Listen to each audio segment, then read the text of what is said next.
요즘 한국에서 일어나는 뉴스를 보고 있으면 제 마음속에는 연일 답답한 마음이 듭니다. 코로나라고 하는 이 질병으로 인해 사회가 어수선한 것도 모자라서 교회와 이 기독교 신앙이 사회로부터 너무나 많은 비판을 받고 또 그로 인해서 교회들이 힘들어지고 참 알게 모르게 문을 닫고 있는 교회가 많다라고 합니다.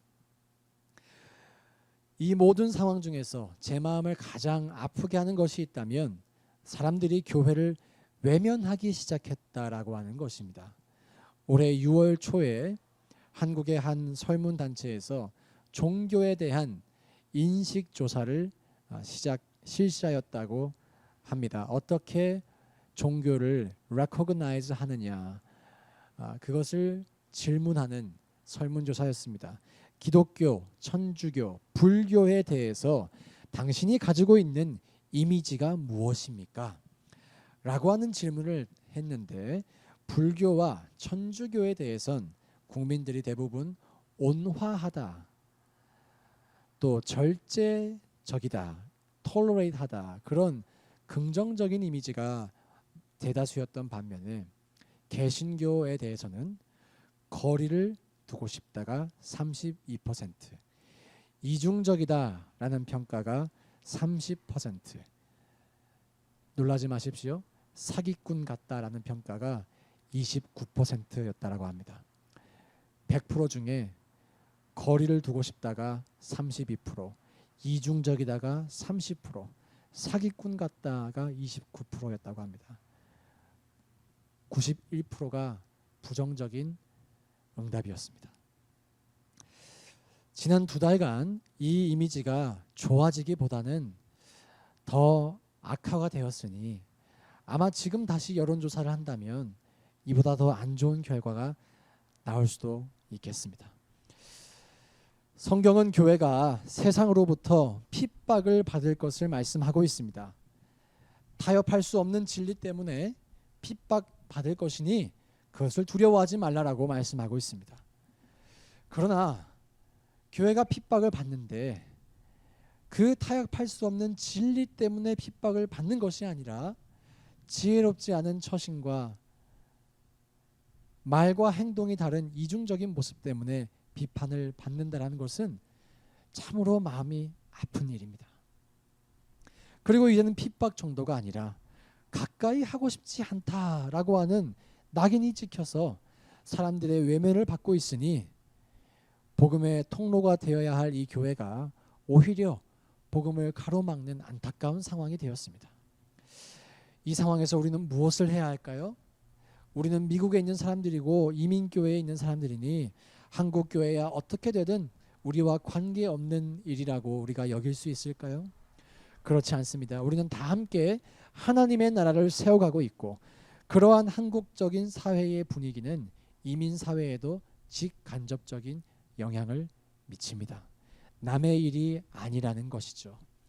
우리는 바로 이렇게 많은 교회들이 문을 닫기 시작하는 상황에서 또 그래서 많은 예배들이 사라져 가고 있는 시점에서 교회를 시작하게 되었습니다. 예배를 세워가게 되었습니다. 그래서 저는 우리 교회에게 하나님께서 참 특별한 사명을 갖고 계실 것이다라고 하는 확신이 있습니다. 하나님께서 우리를 향한 분명한 기대가 있으시겠다라고 하는 확신이 있습니다. 우리를 통해 인류 역사상 지금 전례 없는 경험을 하고 있는 이 시즌에 우리를 통해 분명히 하나님께서 자신의 계획을 이루어 가실 것이고 우리 교회를 통해 특별한 메시지를 전달하실 것이란 생각이 있습니다. 그리고 저는 지금까지 우리가 함께 예배를 드리면서 하나님께서 우리에게 부어주신 한 가지 분명한 공통적인 마음이 있다라고 생각이 됩니다. 우리를 통해 바로 이런 일을 이루고 싶으시다라고 우리 모두에게 도전하신 것이 있으시다라고 생각합니다. 그것은 바로 건강한 교회를 세우는 것입니다. 교회다운 교회를 세우는 것입니다. 우리가 매주 예배를 마무리하며 불렀던 그 비전송의 가사 여러분 기억하시죠? 교회를 교회되게, 예배를 예배되게 우리를 사용하소서. 그죠? 진정한 부흥의 날 오늘 임하도록 우리를 사용하소서. 우리가 첫 예배부터 계속해서 이 찬양을 불러온 것도, 그리고 여러분과 저의 마음속에 교회다운 교회라는 공통된 이 비전과 키워드가 있는 것도, 이 모든 것이 우연이 아니라라고 생각합니다.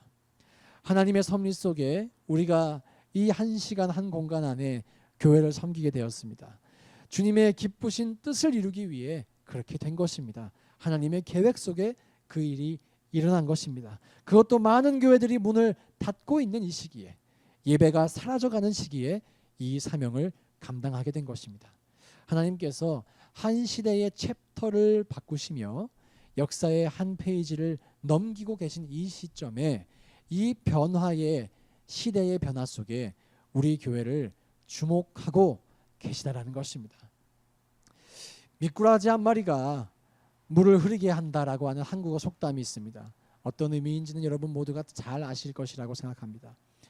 성경에도 이와 비슷한 표현이 있습니다. 로마서 5장 19절에 한 사람이 순종하지 아니함으로 많은 사람이 죄인이 된 것 같이, 아담이 순종하지 않아서 많은 사람이 죄인이 되었다는 것이겠죠. 그런데 성경에는, 바로 이 구절에는 한국 속담과 다른 점이 한 가지가 있습니다.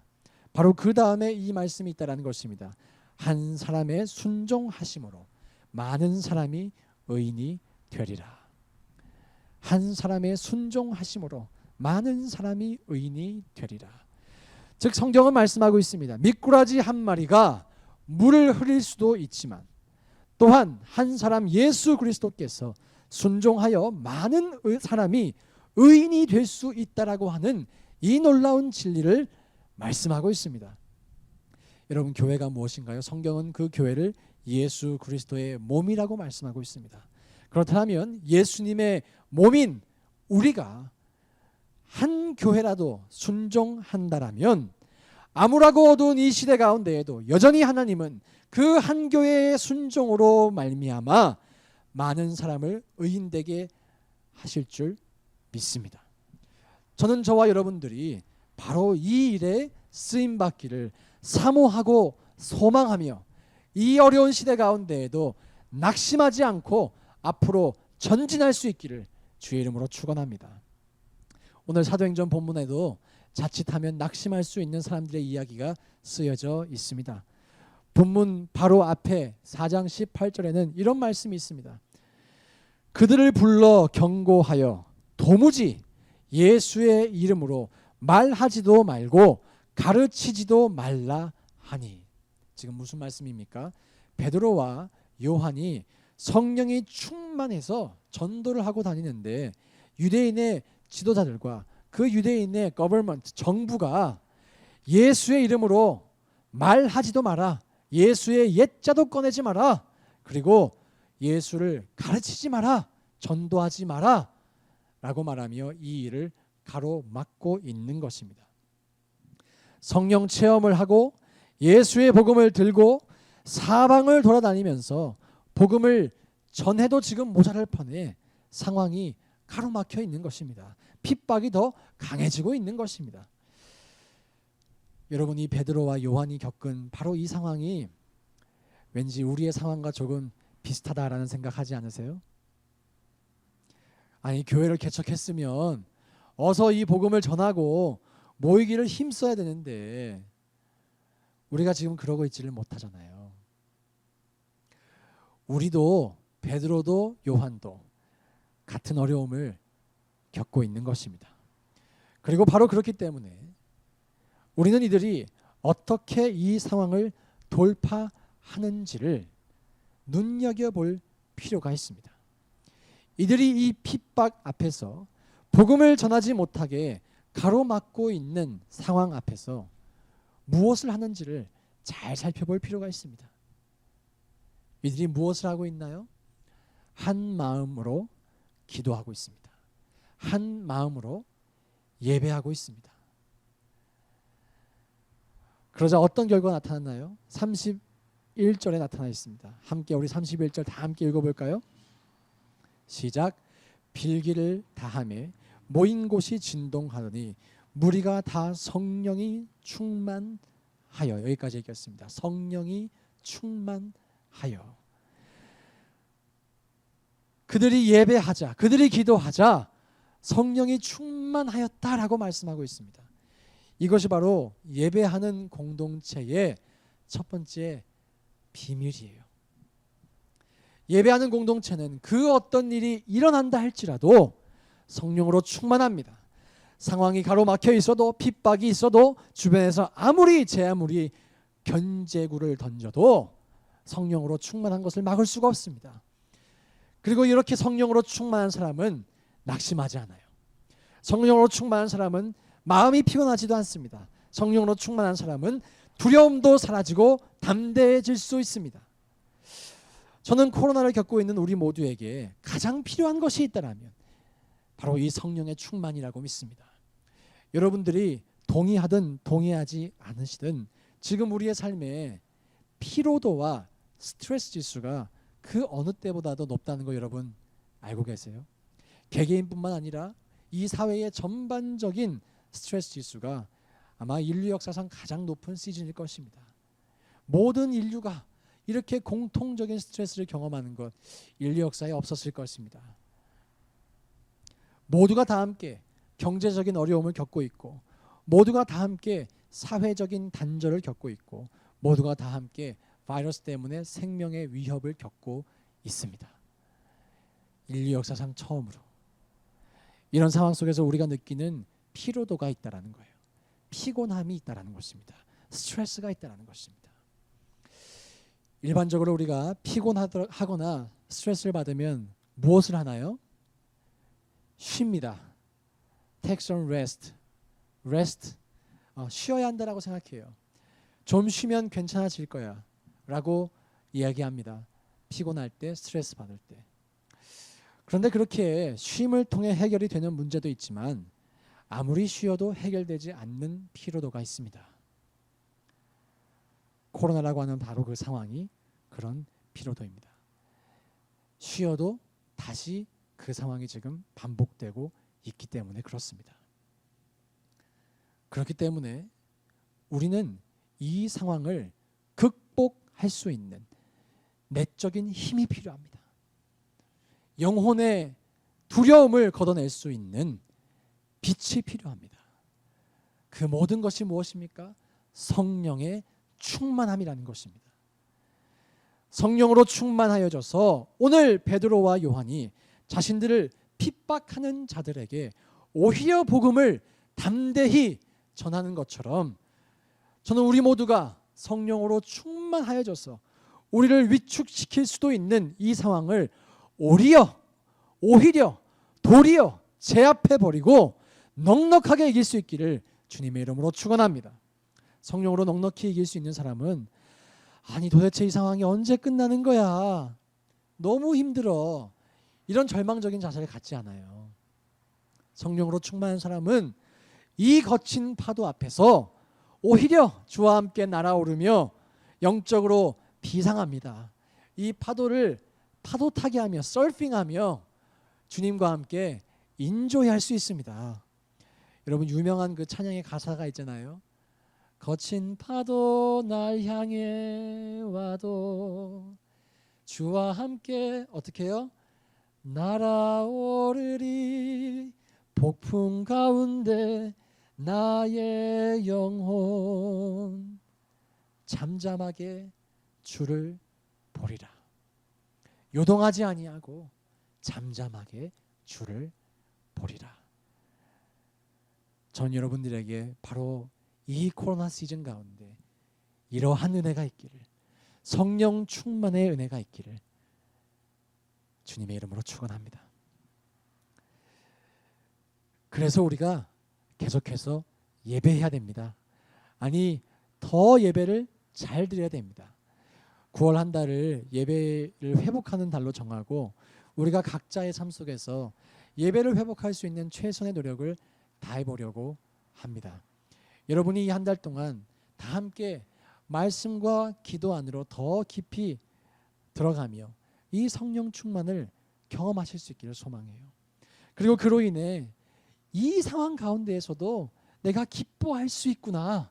이 상황 가운데에서도 내가 담대해질 수 있구나. 성령으로 말미암아 그 일이 가능하구나 라고 하는 고백이 우리 공동체 안에 있을 수 있기를 소망합니다. 축복합니다.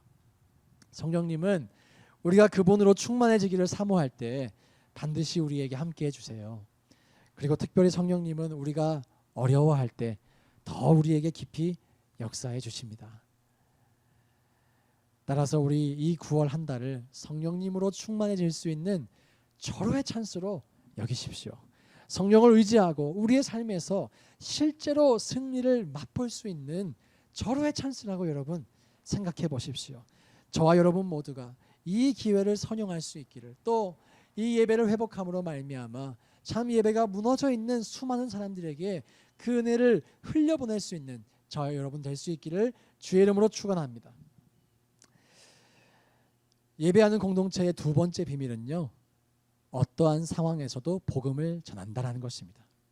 오늘 31절에 성령으로 충만해진 다음에 그들이 한 일이 무엇인가요? 성령에 충만해진 그 결과가 무엇인가요? 담대히 하나님의 말씀을 전하니라 라고 되어 있습니다. 예배를 드리니 성령으로 충만해졌고, 성령으로 충만해진 그 결과는 하나님의 말씀을 담대히 전하는 것으로 이어졌다라는 것입니다. 사랑하는 여러분, 역사 속에서 교회는 수많은 핍박을 당해왔습니다. 그러나 그 수많은 핍박과 고난 속에서도 복음의 역사는 한 번도 멈춘 적이 없습니다. 교회의 부흥은 한순간도 멈춘 적이 없습니다. 그렇다면 여러분께 아주 쉬운 질문을 한 가지 드릴게요. 여러분, 핍박이 승리하였습니까? 예수 그리스도의 복음이 승리하였습니까? 복음이죠. 더 쉬운 질문을 드립니다. 지금 이 순간에 우리가 겪고 있는 핍박이 있는데, 그렇다면 이 핍박이 앞으로 승리하겠습니까? 아니면 결국 복음이 승리하겠습니까? 복음이 승리할 것입니다. 여러분도 아시다시피 중국에는 지하 교회가 있습니다. 그런데 이 교회들이 원래 다 지하에 있지 않았습니다. 지상에 있는 교회가 50년 전만 해도 더 많이 있었습니다. 그런데 마오쩌둥이라고 하는 이 지도자가 문화 대혁명이라는 것을 일으키면서 실제로 문화 탄압을 하기 시작합니다. 이로 인해 기독교가 소위 말해서 싹쓸이를 당합니다. 건물을 빼앗기고 사람들은 감옥에 가고 모든 성경과 찬송가가 불태워졌습니다. 같은 집 안에서도 아버지가 마오쩌둥을 비난하는 말을 아들이 들으면 그 아들이 정부에 신고를 해서 아버지가 잡혀가는 일들이 있었으니, 이 공산주의 정권 속에서 기독교가 씨가 말랐다라고 하는 표현을 해도 과언이 아니었을 것입니다. 그 당시 모든 선교사가 추방되었고, 그래서 외부 선교 기관에서는 이제 중국 선교는 끝났다라고 평가를 했었습니다. 그렇게 10년 동안 무자비하게 교회를 핍박했고 교회를 짓밟았으니 이제 기독교가 사라졌겠구나라고 생각하는 것이 당연했는데, 아니 이게 무슨 일입니까? 중국의 문화가 개방되고 10년 뒤, 20년 뒤 중국의 사람들이, 서방 사람들이 드나들기 시작하면서 이 사람들이 놀라운 사실을 발견하게 됩니다. 중국의 성도들이 그 핍박 속에서도 지하로 숨어서 335 예배를 드리며 도리어 부흥했다라는 것입니다. 도리어 그들의 신앙이 목숨과도 바꿀 만큼 견고해졌다라는 것입니다. 지금이 2020년도인데 많은 선교 전문가들은 10년 안에 2030년쯤 되면 중국 기독교인의 숫자가 2억 명이 뛰어넘을 것이다. 2억 명보다 많아질 것이다 라고 전망하고 있습니다. 2억 명입니다. 2천 명이 아니라 2천만 명이 아니라 2억 명입니다. 우리 미국의 인구가 참고로 전체에 있는 미국의 인구가 3억 명입니다. 그런데 중국 선도의 숫자가 10년 안에 2억이 넘을 것이다 라는 거예요.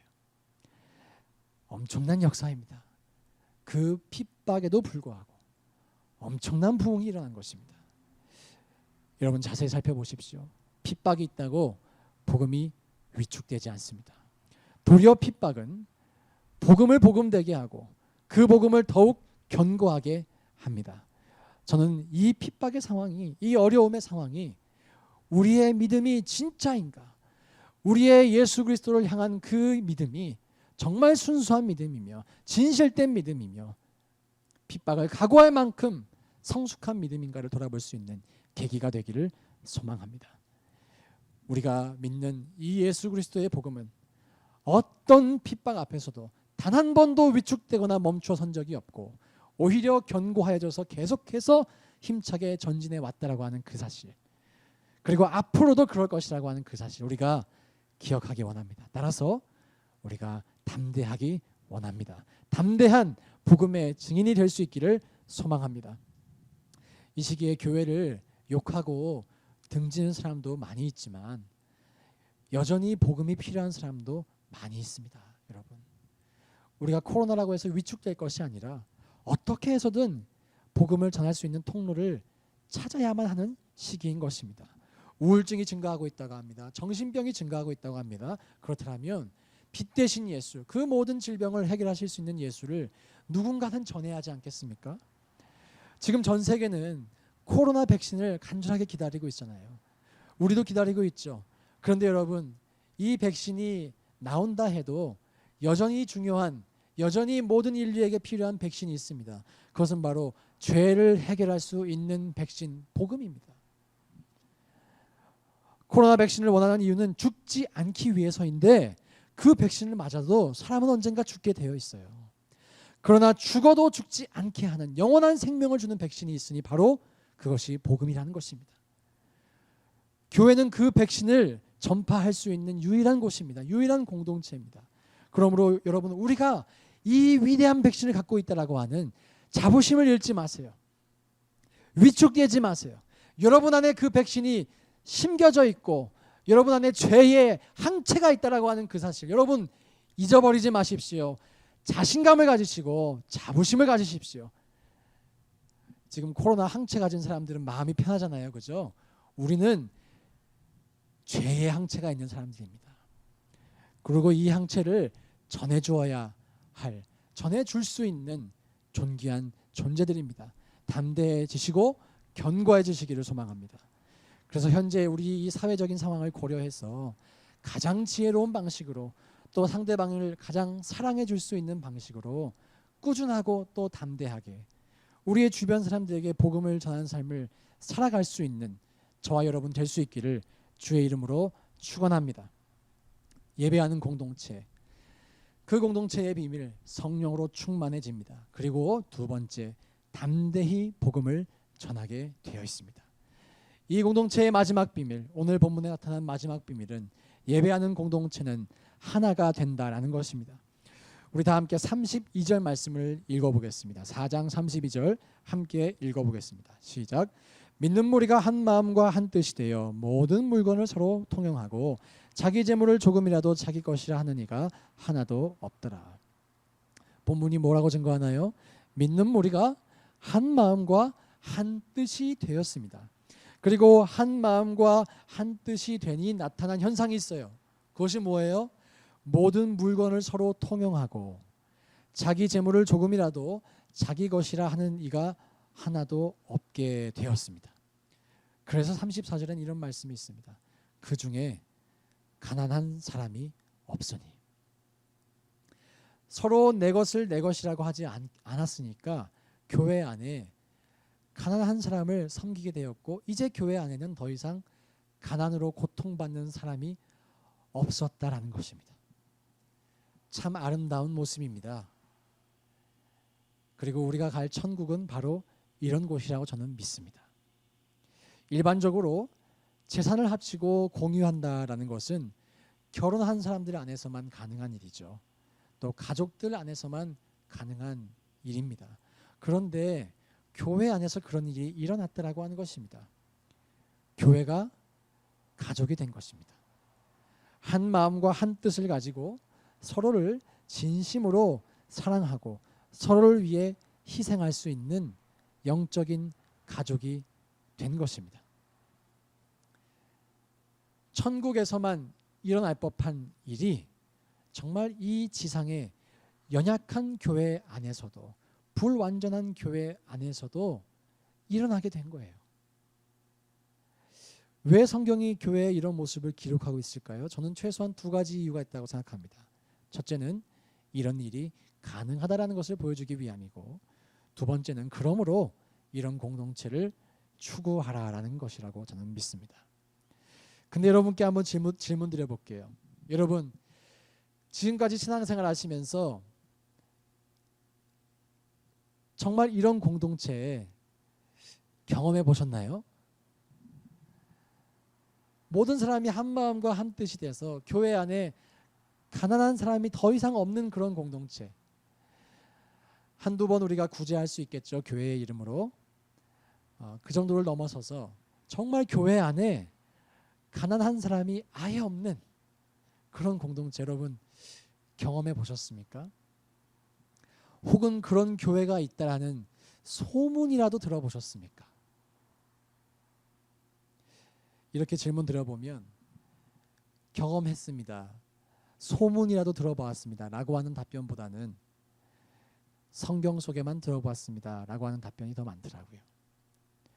왜 그럴까요? 성경에는 분명히 이런 일이 가능하다라고 말씀하고 있는데, 이런 공동체가 되기를 힘쓰라라고 말씀하고 있는데, 실상은 이런 공동체가 가능하다고도 잘 믿어지지 않고, 그것이 믿어지지 않으니 노력도 하지 않는다라는 것입니다. 그러나 여러분, 우리가 기억하기 원합니다. 성경은 이런 교회가 세워지는 것이 특별한 것이 아니고 비정상적인 것도 아니고 정상적인 것이다라고 말씀하고 있습니다. 가능하다라고 말씀하고 있습니다. 그리고 이런 공동체를 세우기 위해서 노력하라고 말씀하고 있습니다.